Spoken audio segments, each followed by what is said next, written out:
From the High Definition Production Center of Troy University's Broadcast and Digital Network at Troy, Alabama's International University, this is Troy TrojanVision News. Hello and welcome to Troy TrojanVision News for February 8, 2018. I'm Paige Weeks. And I'm Lauren Harkson. Thank you for joining us this evening. Last night, Troy football fans got the chance to hear about the newest Trojans getting ready to hit the gridiron this fall. Antonio Reese has the story. Across the state and the nation, February 7th marked National Signing Day for various athletes of the high school and junior college levels. For Troy football, the day brought an abundance of new prospects, so what better way to commemorate it than with a party? We're here celebrating our 2018 signing class, a group of young men that we're extremely proud of. This is an opportunity for our community and our fans to interact with our coaches and learn more about our signees. And I think really proud of our coaches for not only the type of player, but the type of young man they're bringing into this community and this university. Both head coach Neil Brown and athletic director Jeremy McLean expressed how involved they hope to see the community and fan base in the upcoming season. Our fan support has been tremendous. In 2016, we broke the single season attendance record.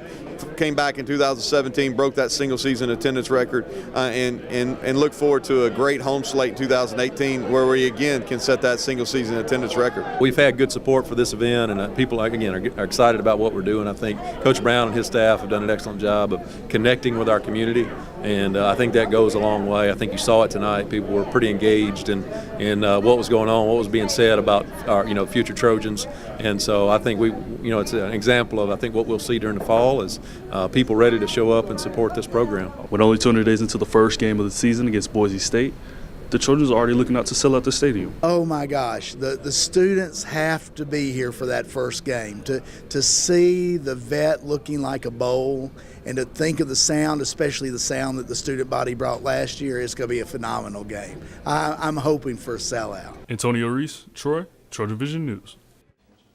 Antonio will have more details on yesterday's signing class later in the show during sports. Troy University said farewell to a group of visiting Chinese scholars in a ceremony this morning on campus. Janae Jordan has the story.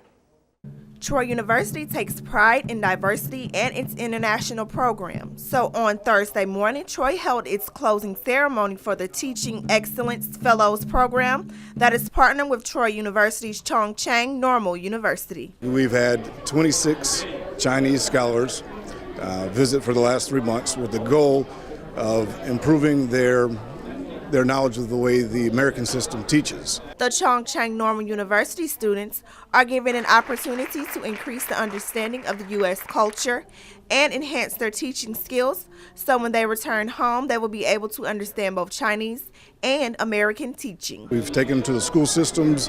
They visited some of the college classes that we've had, and I think they're going to bring away the strengths and weaknesses of our program, try to meld them with their program, and maybe get the best of both worlds.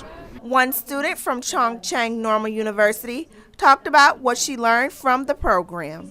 I've learned a lot. The first is teaching, and actually I learned about the educational practice, teaching practice. I have better understanding of the teaching strategy, teaching technology, and assessment. The program provides academic instructions, mentoring from the faculty and staff in the United States, and cultural enrichment.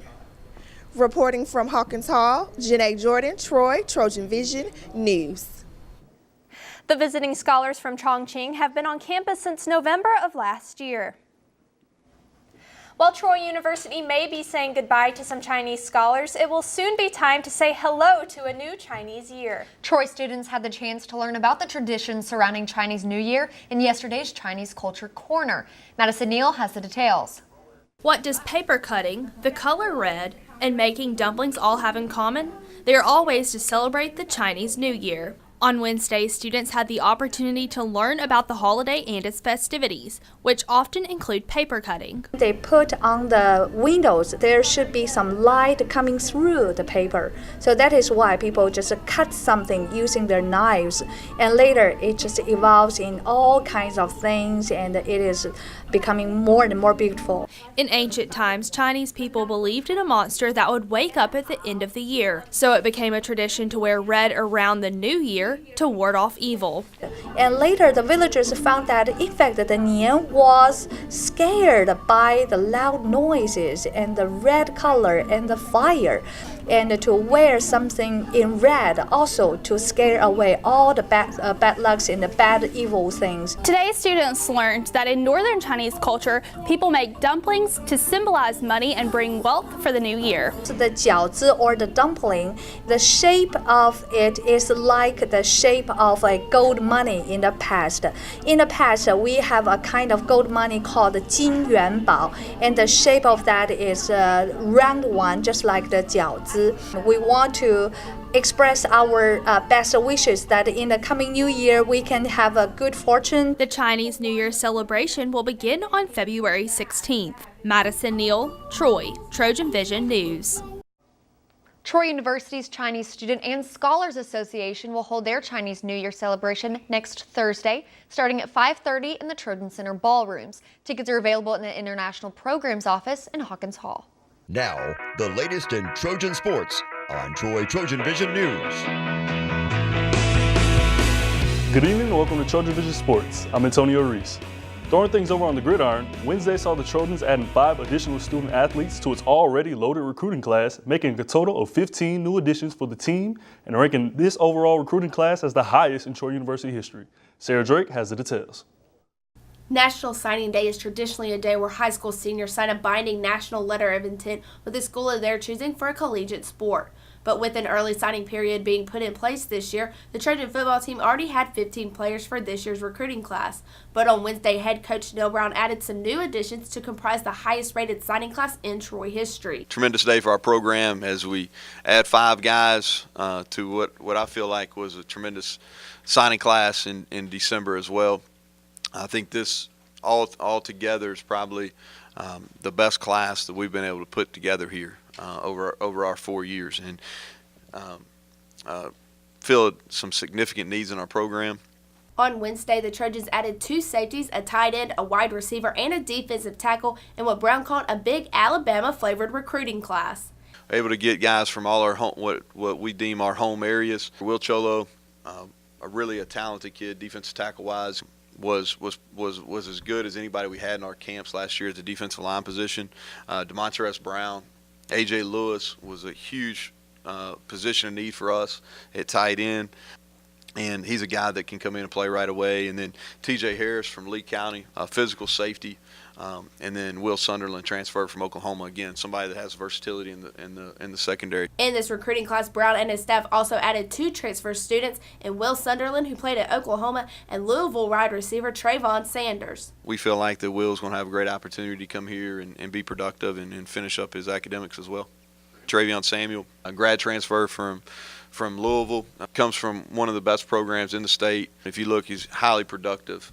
Highly productive. Also, we needed an older guy in that room, and he's going to come in, and they were really, really good on offense over the course of the last 3 years at the University of Louisville. So he's going to be able to set the standard in that room. Brown has guided the Trojans to a 22-5 record in their last 27 games, and Troy's 7-game win streak is the 4th longest in the country. Sarah Drake, Troy, TrojanVision Sports. The Trojans will kick off the 2018 season against the Boise State Broncos on September 1st in Veterans Memorial Stadium. The Trojan women's basketball team puts their 4-game winning streak on the line tonight as they face off against the conference opponent, Arkansas State. Head coach Shannon Rigby compares how both teams match up. The game tipped off at 5 in Trojan Arena. Well, we have Ark State coming in on Thursday night. They're a very good team. I think they're a half a step above us in the rankings. They're up at the top half of the conference. They were a very young team last year, kind of going through the same things we were going through earlier in the year, and now they're much more mature, and they're playing like it. The game tipped off at 5 in Trojan Arena. At last report, the score was 26-12. Trojans are up. Following the end of the women's game, the men's team will face off against Arkansas State. Pitching over to the Diamond, Troy softball debuts tomorrow as the team hosts the Troy's Classic. Tomorrow will feature 2 games from the Trojans rather than 1 due to heavy rain in the forecast for Saturday. Looking ahead, head coach Beth Mullins expresses how the team is just ready to kick off the season. I mean, anybody. I think anybody you face the first game of the season, it doesn't really matter who you're playing. Everybody's going to be excited, and it's going to be, just an adrenaline rush. And we talk about it all the time, just going on, we don't want to go on the American Scream Machine roller coaster ride. Just want to kind of ride the Dumbo a little bit, Dumbo ride like at Disney World. So I think that's going to be key for any team, us included, that we play, is just going out there and doing what we've practiced for the last long time. First pitch is set for 4:30 p.m. against the Tigers of Tennessee State. Immediately following, the team will face off against the Hornets of Alabama State. Both games will be played at the Troy Softball Complex.